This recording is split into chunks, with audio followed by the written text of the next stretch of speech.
Welcome to the 8th Player of the Month video for the 24-25 season, which undoubtedly means that we are about to discuss the month of March. So we have selected several players between us again for this month's feature. Frankly, sport for choice this month, and we can't go through each individual in the time we have allotted. We would if we could, as they've all had a superb month. So remember, you can vote for anyone in this poll, anyone who has played this month, and it's on the club website now. So let's start with our first pick, George Fowler, the first name out of a sizable hat this month. 3 goals in 3 home wins, an assist, and part of that defence with 4 clean sheets from 6 games in the month of March. Your thoughts on him, Nigel?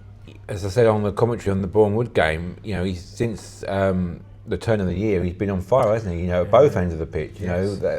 Adding to that already good defensive record that the team have got, and scoring the goals. And then there was that mad assist, wasn't there, at the Hampton Richmond game? That scorpion kick flick sort of over his head, goal for Aaron Blair, and he's just. He's always been a crowd favourite, hasn't he? Anyway, at Gallagher, he's one of the longest-serving players here now, and he's just comfortable in his surroundings, and he's just an integral part of the team. So Wanjar Smith is the next name on our list. He has 4 goals in the last month and a goal contribution, of course. All of those at home, helping the Stones to 14 points from 18 in March. Your thoughts on him, Nigel? Yes, finally. That's what I'd say about Wanjar Smith, isn't it? Finally, he's had a run in the team. He's delivering now on that talent that we've all known he's had. Even in his first spell here, he was interrupted by injuries, and he never really got that run in the team. But now he's come back home to the Gallagher. He's playing in front of the crowd that adore him, and he loves playing in front of them. And he's delivering now, isn't he? He's probably a different kind of a partnership that he's got playing up top than nothing against like the struggle we've had in the past, but Aaron Blair does all that hard work, doesn't he? And probably in times gone past he's been asked to do that sort of hard work on his own sort of thing, and done all the running. So when you've got somebody else that's contributing to that, and it's kind of working in tandem, and he's getting his rewards now. Exactly, and it's typified by the goals he got against Boreham Wood, both headers, not something you would associate with him with the goals we've seen him score in his career so far. Yeah, but it's also about being in the right place, isn't it? The first goal against, the second one, another piece of a cross that came in on that right hand side, and he was at the back post, which is what you expect in that situation. But the first goal, it was a stupid header. He was just managed to use his pace to get in front of the Bournemouth defenders there, and just caught Ashmore off guard. And again, we've seen it in patches, haven't we? But now he's got that run in the team, and he's just putting in the performances week on week, and whether he's starting or coming off the bench, but generally he's starting the games, and he's having an impact.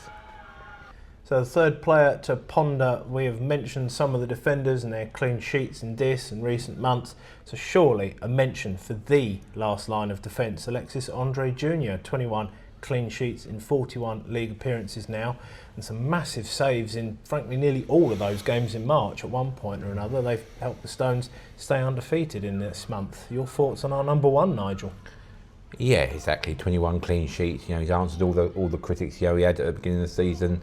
If there was any, maybe through sort of like YouTube stuff, but do you know what I mean? It's like most players at this level do have some kind of job or sort of pastime that they profit from outside of work, whether that be coaching or in the social media. So, good luck to him. And I think that for me, the turning point was that Bath game, that 3-3 draw away. I think since then he's really sort of knuckled down, and early on in the season, yes, we was keeping clean sheets, and we were winning games. We had that superb away record as well, didn't we? That undefeated away record. But there was sort of that a few sort of lapses of concentration, whereas you don't see that now, do you? It's I'm not going to jinx anything. Touch wood. But he seems locked in, doesn't he? Yeah, exactly that. And whereas we've now started being more dominant against teams at home.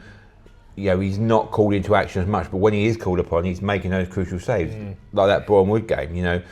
He made a couple of, one in the first half there before we scored our first goal. So, if they had scored first, playing the Boreham Wood way, that they sort of play, that could have been sort of entirely different game, Yeah, because they'd have locked up shop, and whereas we got that first goal quickly followed by the second, and they had to open up. They had to sort of go against what they wanted to do, and that's them, like you say, them crucial saves at crucial times, and that's what I know that's what he's there to do. But again, similar to what we said about Sol, throughout his career, he's never sort of had that run of go. He's never sort of been that sort of number one. He's sort of come in to do a job because that sort of a number one keeper's been injured, like at Woking and that, and he's never really had that sort of like, you are my number one, and he's just showing that faith that George and the management team put him at the beginning of the season, and he's having a stonking season. Long may it continue. So a couple of pairs of special mentions. Firstly to Sam Corn and Charlie Seaman. 5 assists between them this month, Nigel. Yeah, again, it's like